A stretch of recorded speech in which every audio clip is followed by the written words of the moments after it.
और एक और बड़ी खबर, नेशाबुर शहर में फोर्स का क्रैकडाउन हुआ है। प्रदर्शनकारियों को फोर्स ने पीटा है। ये देखिए, फोर्स ने महिलाओं की भी जमकर पिटाई की है। तस्वीरें आपके सामने।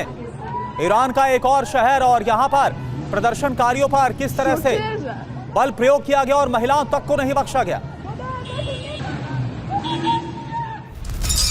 और ईरान के तेहरान पर्स में फायरिंग हुई है और प्रदर्शनकारियों और पुलिस में झड़प हुई है। फायरिंग में प्रदर्शनकारी घायल हुए।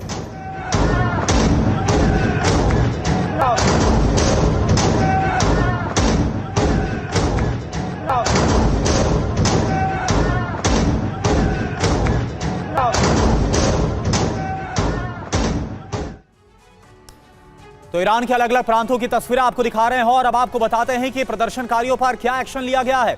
ईरान सरकार की तरफ से अभी तक AK-47 से फायरिंग की गई है। छतों पर स्पेशल यूनिट को डिप्लॉय किया गया है।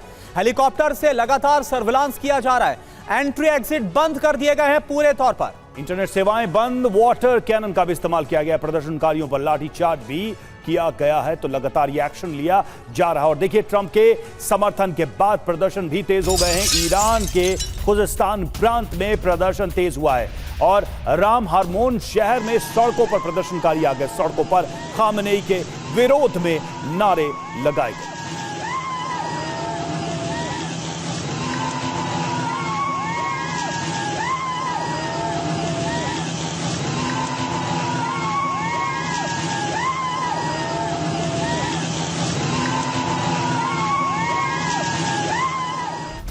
तो 2022 के बाद पहली बार खामनेई शासन का विरोध इस कदर हो रहा है। और बड़ी खबर आप देखिए, सड़कों पर उतर आए हैं प्रदर्शनकारी। सरकार विरोधी नारे और तेज हो गए। सुनिए आप, सुरक्षा बल और रिजीम समर्थित सशस्त्र समूहों के बीच झड़पें हो रही हैं।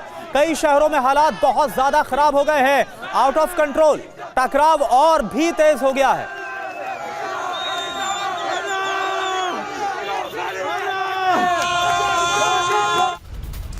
वहीं कोम शहर की सड़कों पर आगजनी हो रही है। डेथ टू खामनेई के नारे लग रहे हैं। प्रदर्शनकारियों ने जगह जगह आग लगा दी।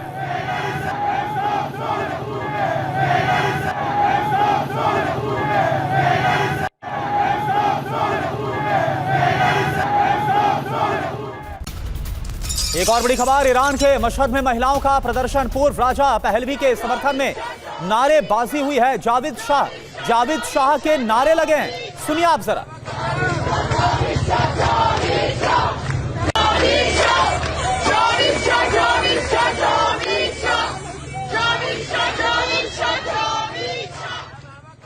और अब आपको बताते हैं कि महंगाई को लेकर शुरू हुई ईरानी क्रांति में पहलवी के समर्थन में क्यों नारे लग रहे हैं और खामनेई के खिलाफ गुस्सा क्यों भड़का है। अब Reza Pahlavi, Ayatollah Ali Khamenei, जरा आप देखिए, दोनों के बीच में एक हम आपको बता रहे हैं कंपैरिजन। शासन प्रणाली की अगर बात करें तो जहां रजा पहलवी लोकतांत्रिक और धर्मनिरपेक्ष शासन की बात करते हैं, स्वतंत्र जनमत से शासन चलाने की बात करते हैं, तो अगर आयतुल्लाह अली खामनेई की बात करें तो वो शिया इस्लामी गणतंत्र के लगातार फेवर में है और धार्मिक नेता है, वो सर्वोच्च नेता है, सुप्रीम लीडर है। अब बात करते हैं विचारधारा की, आप इसको समझिए। पश्चिमीकरण यानी कि जो वेस्टर्नाइजेशन है वो साफ तौर पर आइडियोलॉजी में नजर आता है रजा के, और आधुनिकीकरण काफी मॉडर्न ख्यालों के नजर आते हैं। लेकिन दूसरी तरफ है क्या, अगर बात करें आयतुल्लाह अली खामनेई तो इस्लामिक कट्टरपंथ और पश्चिम का वो विरोध करते हैं। आगे हम बढ़ते हैं, भूमिका आप देखिए। आखिरी शाह के वो बेटे हैं और साथ ही साथ जो मौजूदा सुप्रीम लीडर है, अगर हम उनकी बात करें आयतुल्लाह अली खामनेई की, तो ये कंपैरिजन आपके सामने है। इसके अलावा निर्वासित क्राउन प्रिंस इस वक्त अमेरिका में है, रजा पहलवी, और 1979 के बाद ईरान के प्रमुख बने और इसी 46 साल के जो रिजीम है इसे उखाड़ फेंकने की बात रजा पहलवी कर रहे हैं। इसके अलावा अगर विदेश नीति की हम बात करते हैं, यह भी आपके सामने है।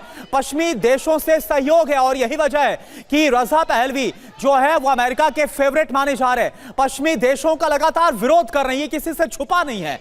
इसके अलावा व्यक्तिगत आजादी की बात करें तो इस पर रजा पहलवी अपने हिसाब से लोग जिए, इसके वो पक्षधर हैं। लेकिन खामनेई धार्मिक नियमों के तहत ही जीने का हक है। अश्विनी श्रीवास्तव सर, क्या ये वो बातें हैं, क्या ये वो बातें हैं जो कि रजा पहलवी के फेवर में जाती है? महसा अमीनी के वक्त भी हमने देखा कैसे पूरा ईरान उठ खड़ा हुआ था और अब दूसरा मौका है कि किसी तरह से आयतुल्लाह अली खामनेई की सत्ता को उखाड़ फेंकना है।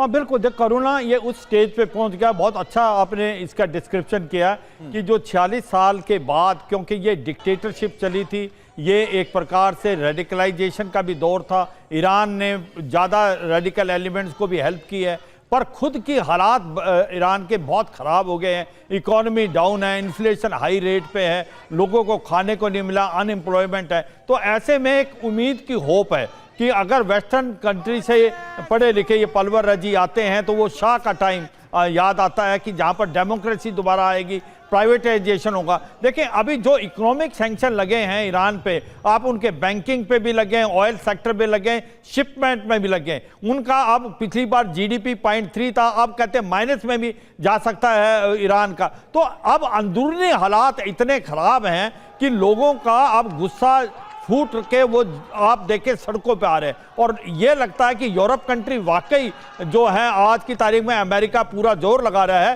कि अब नहीं तो कभी नहीं, और ये death to dictator, death to Ayatollah al Khamenei, वो उस स्टेज पे पहुंच गए हैं और काबू से बाहर होते जा रहे हैं। फर्क बांग्लादेश और ईरान में एक ही है कि बांग्लादेश की जो फौज थी वो कंट्रोल नहीं कर पाई, कि ईरान की जो IRGC है वो बहुत स्ट्रांग है, क्या वो इनको कंट्रोल कर पाएगी या नहीं, क्या सिचुएशन आउट ऑफ कंट्रोल होके और कहीं ना कहीं तख्ता बदले की बात होगी। और फिर राजा पलवी की जो बात हो रही है, अमेरिका चाहता है, अमेरिका और इजराइल उस सिचुएशन की वेट कर रहे हैं। बिल्कुल सर, कहीं ना कहीं रास्ता मिले तो वो अंदर घुसे, इंटेंशन को चेंज करें। इंटेंशन तो ट्रंप ने अपने बयान में साफ साफ बता ही दिया है कि अमेरिका क्या चाहता है, और इसी से लग रहा है कि अमेरिका की भूमिका भी इसमें क्या हो सकती है। और देखिए प्रदर्शनकारियों ने कासिम सुलेमानी की तस्वीर भी जलाई है। ईरान के शिराज में सुलेमानी की फोटो जलाई गई। सुलेमानी की हत्या की बरसी पर गुस्से का इजहार किया गया।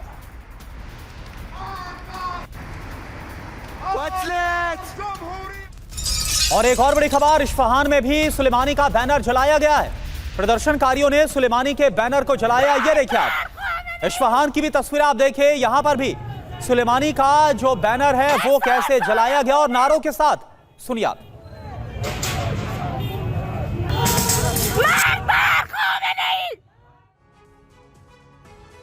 और अब समझिए कि आखिर कासिम सुलेमानी के खिलाफ लोगों के मन में इतना गुस्सा क्यों है। IRGC के कुछ फोर्स के कमांडर जनता के खिलाफ दमन का चेहरा रहे और एक्सिस ऑफ रेसिस्टेंस खड़ा करने में बड़ी भूमिका रही। हिजबुल्लाह जैसे संगठनों का भी समर्थन रहा और इस्लामिक शासन को मजबूत करने के पक्षधर रहे। इस वजह से यह विरोध हो रहा है। इसके अलावा कट्टरता का सबसे क्रूर चेहरा, और यही तो अब ईरान की जो जनता है वो इससे परेशान हो गई है और इसके खिलाफ ये विद्रोह हो रहा है। तो कुल मिलाकर हालात लगातार खराब हो रहे हैं। कब तक इन हालातों को झेल पाएंगे आयतुल्लाह अली खामनेई? क्या IRGC की तरफ से कोई महत्वपूर्ण रोल होगा? इन सब पर हम लगातार नजर रखे हुए हैं।